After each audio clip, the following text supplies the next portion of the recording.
Hello बच्चों, आज के लेक्चर में आप लोगों का स्वागत है। आज हम लोग पढ़ेंगे एक नया टॉपिक, विद्युत शक्ति, इलेक्ट्रिकल पावर। ठीक है, शक्ति या पावर। ठीक है, किसी विद्युत परिपथ में विद्युत ऊर्जा, ठीक है, इलेक्ट्रिकल एनर्जी के व्यय की दर को उस परिपथ की विद्युत शक्ति कहते हैं। कितना ऊर्जा खर्च हुआ, कितना व्यय हुआ, विद्युत ऊर्जा, कितना इलेक्ट्रिकल एनर्जी खर्च हुआ, उसके दर को क्या कहते हैं? इलेक्ट्रिक पावर या विद्युत शक्ति। ठीक है, विद्युत शक्ति का फॉर्मूला क्या है? विद्युत ऊर्जा बटा समय। ठीक है, विद्युत ऊर्जा, ऊर्जा और वर्क दोनों का एसआई मात्रक क्या होता है? जूल। ठीक है, तो पावर बराबर क्या हो गया? W by T. ठीक है, और W हम लोग कल पढ़े थे, क्या था? आई स्क्वायर आर टी था ना। यहाँ देखो, यहाँ नहीं, यहाँ W था आई स्क्वायर आर टी, है ना। तो देखो W क्या हो गया? आई स्क्वायर आर टी बटा टी। P बराबर W बाई टी। W हो गया आई स्क्वायर आर टी बटा टी। टी से टी कट गया तो क्या हो गया? आई स्क्वायर आर, है ना। यानी पावर बराबर क्या हो गया? आई स्क्वायर आर। शक्ति बराबर क्या हो गया? आई स्क्वायर आर। परंतु ओम के नियम से, ओम्स लॉ के हिसाब से V बराबर आई आर होता है। ठीक है, तो यहाँ देखो, इसको आई स्क्वायर आर को, P बराबर आई स्क्वायर आर को और क्या लिख सकते हैं? आई इंटू आई आर लिख सकते हैं, और आई आर को क्या लिख सकते हैं? V, और क्या बचा? आई। तो वी आई पावर बराबर क्या हो गया? वी आई या आई वी, एक ही बात है। मल्टीप्लिकेशन में आगे या पीछे लिख सकते हैं। ठीक है, तो पावर बराबर क्या हो गया? वी आई। ठीक, अब देखो आगे फिर क्या हो गया? पावर बराबर वी आई बराबर वी आई, है ना।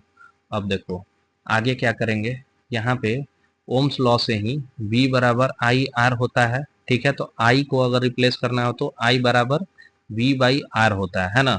और पावर बराबर क्या था? I square R. I square के जगह, I के जगह रख देंगे V बाई आर, तो V square by R square into are.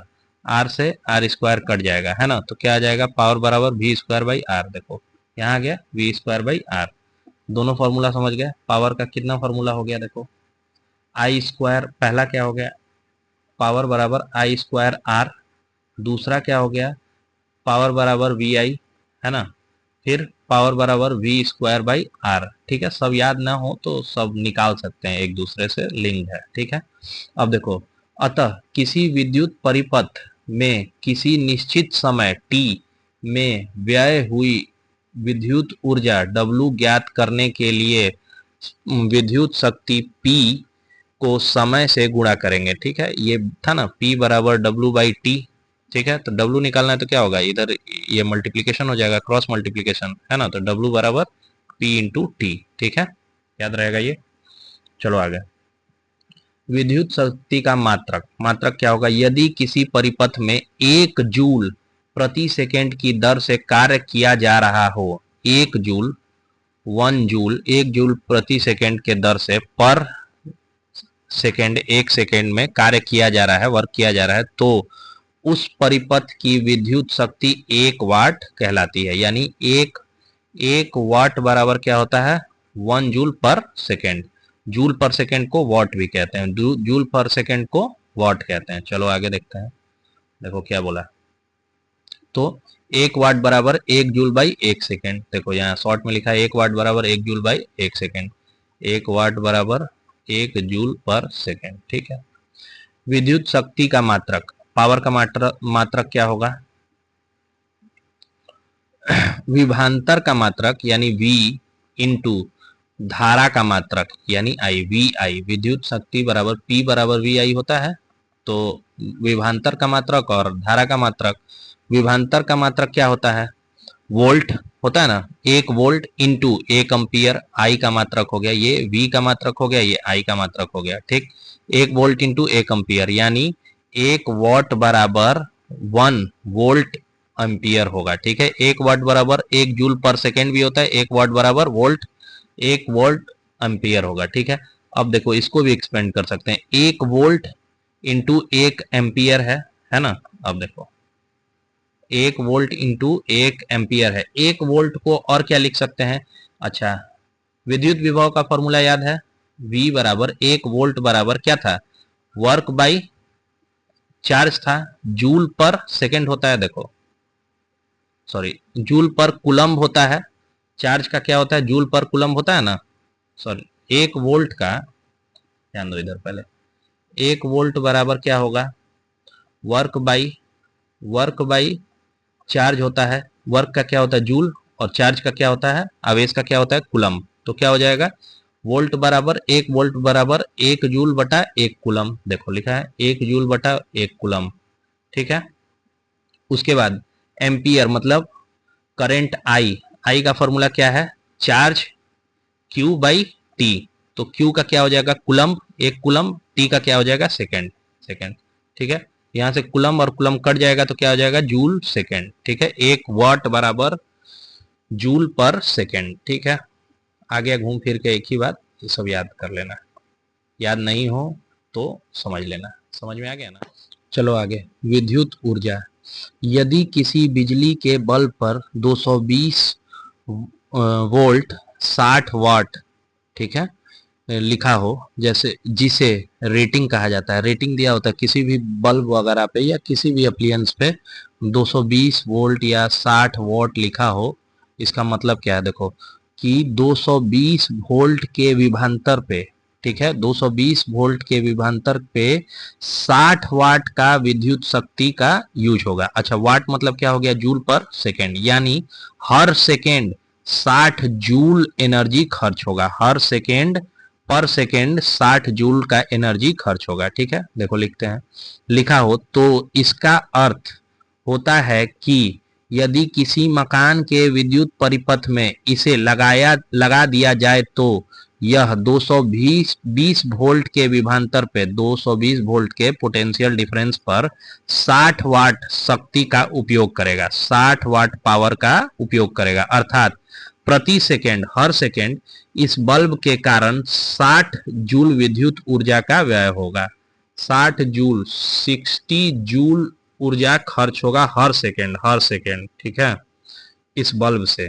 ठीक, समझ गए इस बात को, ये लिखने का अर्थ समझ गए। आज के बाद बल्ब देखना तो उस पर लिखा होगा 220 वोल्ट 60 वाट या जो भी लिखा हो, ठीक है, देख लेना। आगे, विद्युत ऊर्जा के घरेलू तथा व्यावसायिक उपयोग के पठन के लिए जूल एक छोटा मात्रक है, जूल बहुत छोटा यूनिट है ना, इसीलिए बड़ा यूनिट अब क्या 3 लाख लिखेंगे या 30,000 लिखेंगे या 3,000 लिखेंगे तो लिखने में ज्यादा मेहनत पड़ेगा, छोटा यूनिट है तो बड़ा यूनिट का यूज करते हैं, क्योंकि इलेक्ट्रिसिटी व्यावसायिक यूज करेंगे जब तो इलेक्ट्रिसिटी का ज्यादा यूज होगा तो मापने में दिक्कत आएगा, इसीलिए बड़ा यूनिट का यूज करेंगे। इसके लिए एक दूसरे मात्रक का व्यवहार होता है, यदि विद्युत परिपथ में 1 किलोवाट, किलो मतलब 1000, 1 किलोवाट या अर्थात 1000 वाट का कोई उपकरण या अप्लियंसेस जैसे हीटर हो, मान लो 1000 वाट का कोई हीटर लगाया जाए और इसे 1 घंटे तक जलाया जाए तो हम कहते हैं कि परिपथ में 1 किलोवाट घंटा विद्युत ऊर्जा का उपभोग हो रहा है। यानी कि मान लो 1000 वाट का कोई हीटर हो, उसको हम लोग 1 घंटे तक चलाते हैं, 1 घंटा तक चलाते हैं, तो क्या कहेंगे कि इसमें कितना ऊर्जा का खर्च हुआ, 1 किलोवाट घंटा, 1 किलोवाट घंटा। अच्छा पर नहीं लगा है यहाँ, याद रखना 1 किलोवाट घंटा, क्यों, क्योंकि क्योंकि वर्क बराबर ऊर्जा जो खर्च हो रहा है वो बराबर पावर इंटू टाइम होता है, तो पावर क्या हो गया वाट और टाइम क्या हो गया किलोवाट, पावर हो गया और टाइम क्या हो गया आवर, है ना, इसीलिए क्या कहेंगे 1 किलोवाट घंटा, ठीक है। 1 किलोवाट घंटा को 1 यूनिट विद्युत ऊर्जा भी कहा जाता है, यानी ये जो नहीं, ये तुम लोग मीटर में देखे कि 20 यूनिट 100, अभी बिहार में 125 यूनिट का बिजली फ्री मिल रहा है, 125 यूनिट यही है, यही वाला यूनिट है। जैसे 1 यूनिट विद्युत ऊर्जा कह रहे हैं, वैसे ही 125 यूनिट जो कहा जा रहा है वो यही यूनिट है। ठीक है, 1 किलोवाट आवर को 1 किलोवाट इंटू घंटा हो गया। 1 किलोवाट को 1000 वाट लिख सकते हैं। किलो को क्या कहते हैं, 1000 कहते हैं ना, तो 1000 वाट कहते हैं। 1 घंटे को सेकेंड में बदलेंगे तो 60 से चेंज करेंगे मिनट में बदल जाएगा 1 घंटा, फिर 60 से इंटू करेंगे तो सेकेंड में बदल जाएगा, 60 इंटू 60। तो ये क्या हो जाएगा, 3600 हो जाएगा इंटू 1000, है ना। कितना जीरो हो गया, 1 2 3 4 5, 10 का पावर 36 इंटू 10 का पावर 5। ठीक है, अब एक और यहाँ से जीरो बढ़ाएंगे, 3.6 इंटू 10 का पावर 6 वाट सेकेंड, यानी कि जूल। वाट सेकेंड को क्या कहते हैं, जूल, है ना। देखो यानी कि 1 किलोवाट आवर या 1 किलोवाट घंटा को बराबर कितना होता है, 3.6 into 10 to the power 6 joule. 1 kilowatt घंटा बराबर 3.6 into 10 to the power 6 joule. इसको निकाल भी सकते हैं, नहीं तो याद रखना है, 1 किलोवाट घंटा बराबर 3.6 into 10 to the power 6 joule. ठीक है, हो गया। अब देखो, मकानों में बिजली के मीटरों से बिजली के उपभोग का पठन board of trade unit, board of trade unit, BOT unit के फॉर्म में यूज होता है। ठीक है, या केवल यूनिट भी बोलते हैं इसको, है ना। चलो आगे देखते हैं, लिखते हैं में लिया जाता है तो 1 यूनिट बराबर 1 BOT यूनिट होगा, या 1 किलोवाट घंटा होगा, या 3.6 into 10 to the power 6 joule होगा। ठीक है, समझ गए इतना। चलो विद्युत धारा के उष्मीय प्रभाव का उपयोग, उष्मीय प्रभाव पढ़े थे, जहां इलेक्ट्रिकल एनर्जी हीट एनर्जी में कन्वर्ट हो रहा था, है ना, heating effect of electric current, है ना। विद्युत धारा के उष्मीय प्रभाव का हमारे दैनिक जीवन में बहुत महत्वपूर्ण स्थान है। क्यों, क्योंकि घरेलू उपकरणों जैसे बिजली का चूल्हा, हीटर का यूज करते हैं, आयरन का, रूम हीटर का, टोस्टर का, सोल्डिंग रॉड का, इन सब का यूज करते हैं। कैसे, आयरन जो है वो गर्म होता है तो उसको उससे आयरन करते हैं ना। ठीक है, तो वो विद्युत धारा का उष्मीय प्रभाव ही है। ठीक है, इन उपयुक्त अप्लायंसेस के जिस भाग में विद्युत धारा प्रवाहित करने पर ऊष्मा उत्पन्न होती है उसे तापन अवयव कहा जाता है। तापन अवयव ऐसे पदार्थ से बने होने चाहिए जिनकी, अच्छा, तापन अवयव किसको कहते हैं, जिस पदार्थ से हीट निकलता है। ठीक है, हीट निकलता है उसी को तापन अवयव कहते हैं, हीटिंग एलिमेंट। ठीक है, अब कैसा होना चाहिए हीटिंग एलिमेंट, प्रतिरोधकता या रजिस्टिविटी बहुत अधिक होना चाहिए। अच्छा, रजिस्टिविटी कहाँ पढ़े थे, एक फॉर्मूला था याद है, R बराबर रो L बाई A, है ना। यही रो क्या था, प्रतिरोधकता था या रजिस्टिविटी, R बराबर रो L बाई A, है ना। यही रो क्या था, रजिस्टिविटी।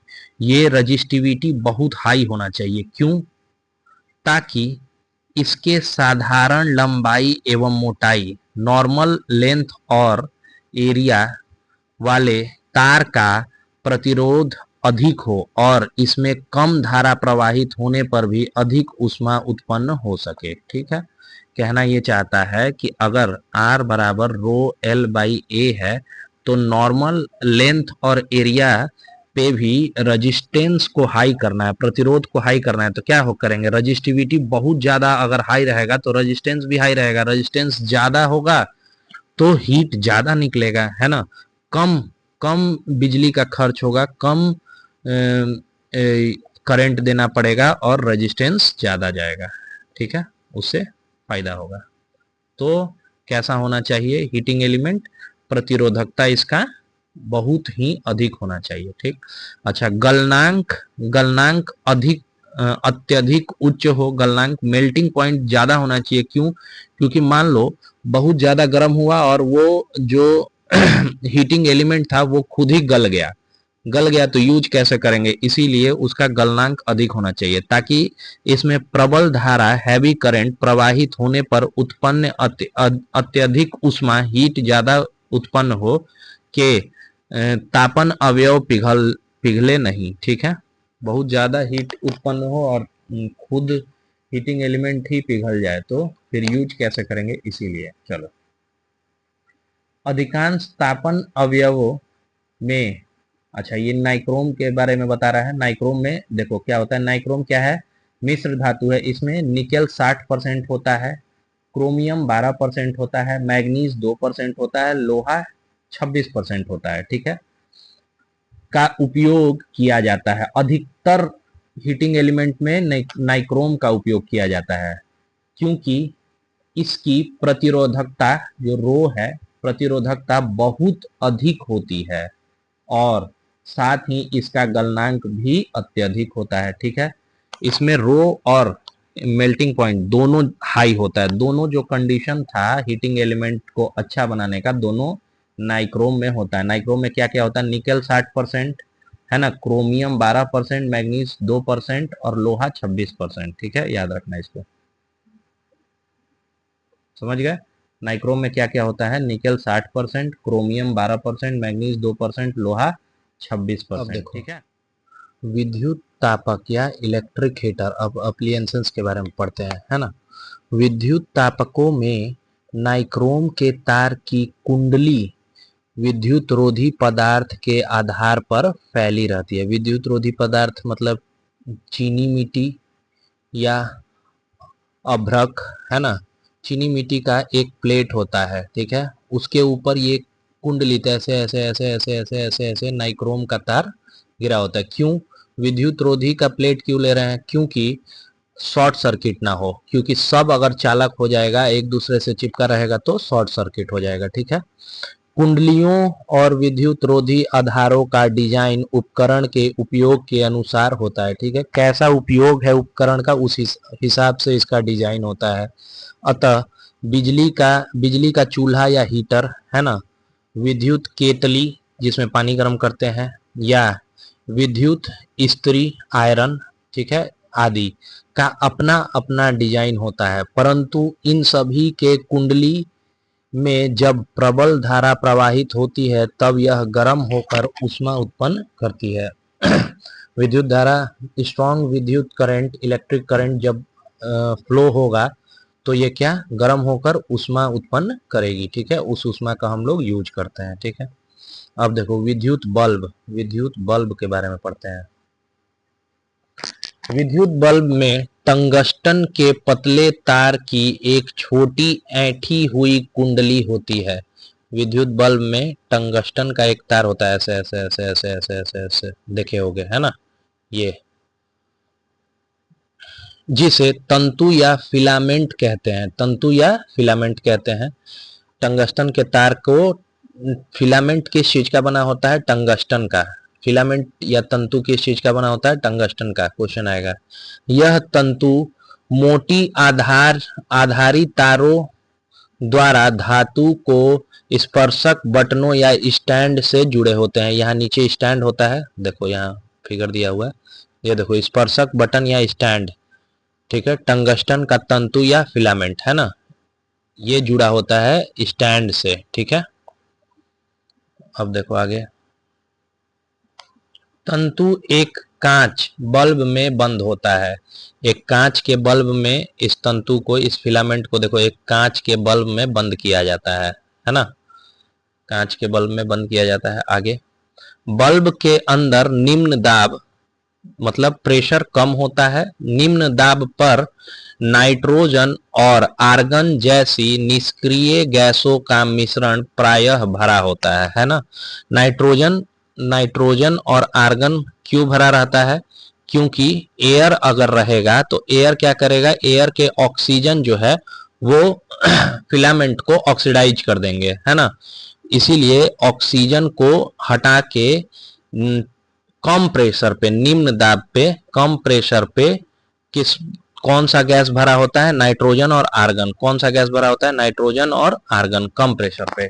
यदि फिलामेंट में हवा हवा माध्यम में धारा प्रवाहित कराई जाए तो यह हवा के ऑक्सीजन से ऑक्सीकृत होकर भंगुर हो जाएगा, कड़ा हो जाएगा और टूट जाएगा, है ना।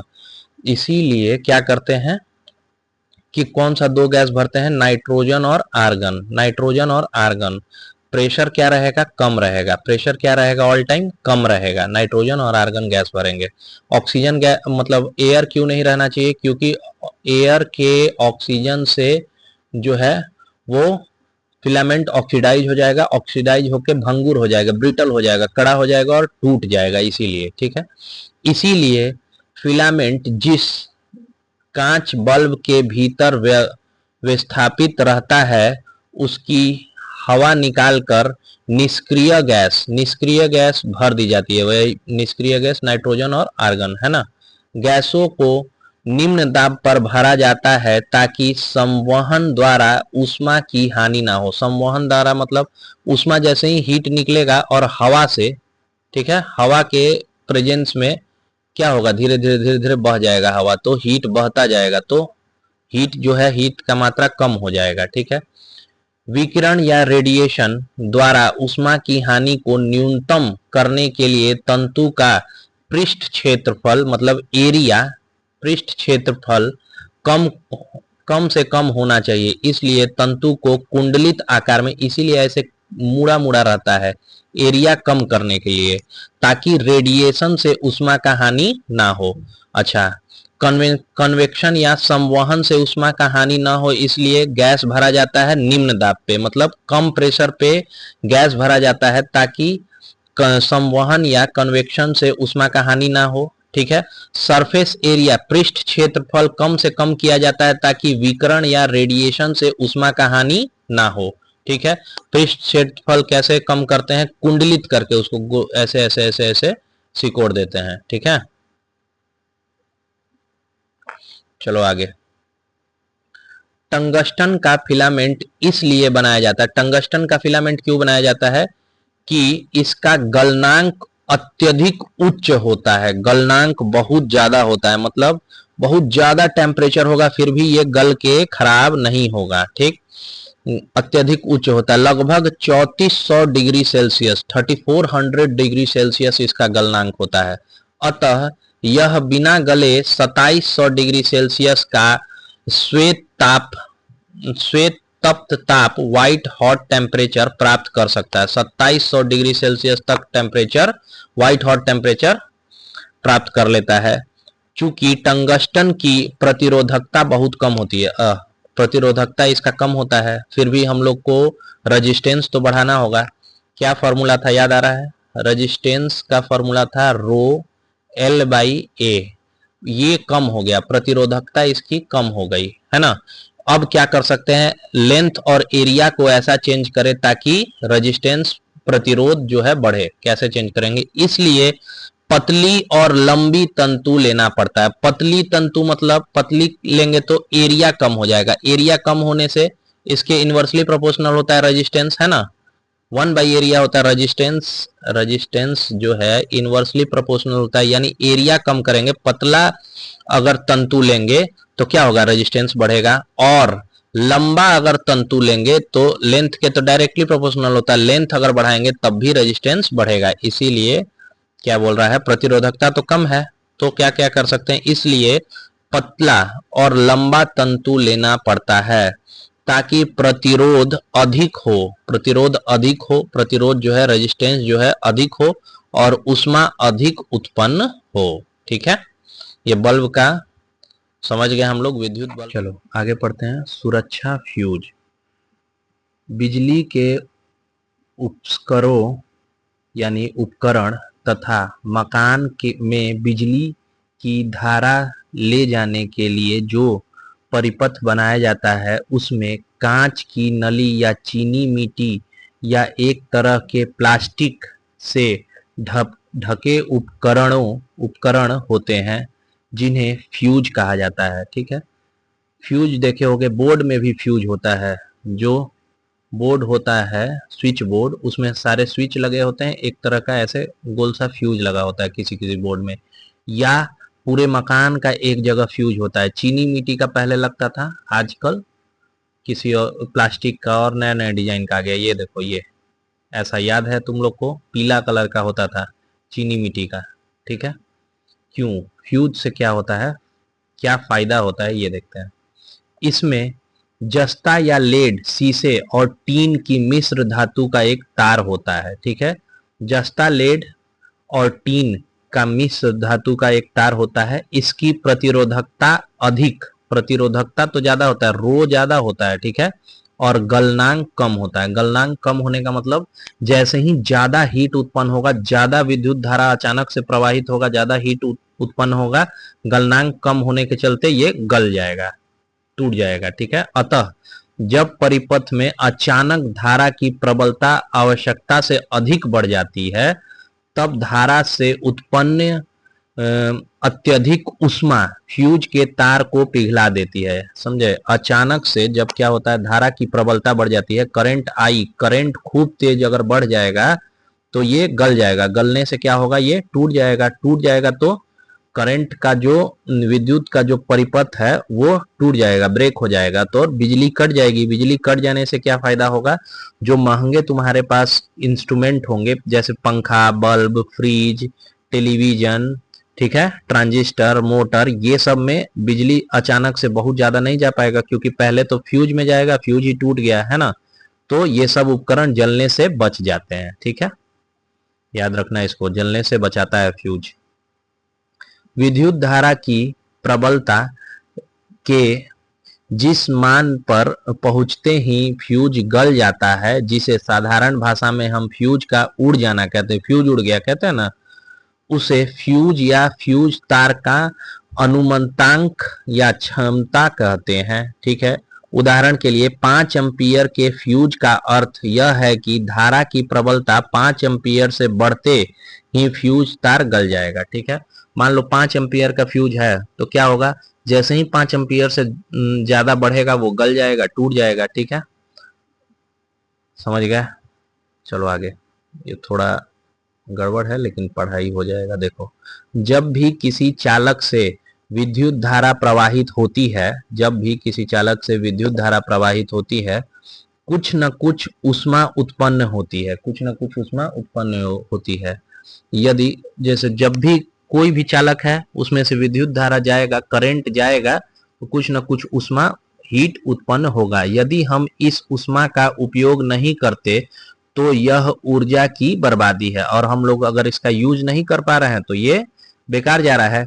कभी कभी किसी विद्युत उपकरण अप्लायंसेस में इतनी ऊष्मा उत्पन्न होती है कि इससे वह उपकरण बर्बाद हो सकता है, ठीक है। बहुत ज्यादा, कभी कभी बहुत ज्यादा ऊष्मा उत्पन्न होता है और वो खराब हो जाएगा। इस प्रकार से उत्पन्न ऊष्मा से उपकरण को हानि न पहुंचे, इसके लिए उस उपकरण में ठंडक पैदा करने या उस हानिकारक ऊष्मा के बाहर निकल जाने के इंतजाम किए जाते हैं। उदाहरण के लिए टीवी सेटों में, कैबिनेट में हवा, टीवी सेट, अच्छा, उदाहरण के लिए टीवी सेटों के कैबिनेट में हवा बहने के लिए जाली बनी होती है। टीवी में पीछे देखोगे या नीचे बगल में देखोगे, ऐसे ऐसे ऐसे ऐसे छोटा छोटा जाली बना होता है, ताकि जो ऊष्मा उत्पन्न हो रही है उसमें हवा जाए और वो ठंडा हो जाए। किसी किसी उपकरण जैसे कंप्यूटर के अंदर के पुर्जों को ठंडक रखने के लिए छोटे छोटे पंखे लगे होते हैं। सीपीयू में देखोगे, जब भी सीपीयू स्टार्ट होता है घर घर घर घर करना शुरू होता है, या लैपटॉप में घर घर घर घर शुरू होता है, यानी उसके अंदर फैन लगा होता है ताकि ठंडा कर सके, ठीक है। चलो यहाँ पे द एंड हो गया चैप्टर का, ठीक है। इतने दिन में हम लोग विद्युत धारा चैप्टर कंप्लीट कर लिए, ठीक है। किसी को जो भी नहीं समझ में आया होगा वो कमेंट करेगा, मैं उस पे अगला वीडियो बनाऊंगा, ठीक है। और आगे पढ़ना होगा तो आप लोग बताइएगा, आगे भी पढ़ाऊंगा।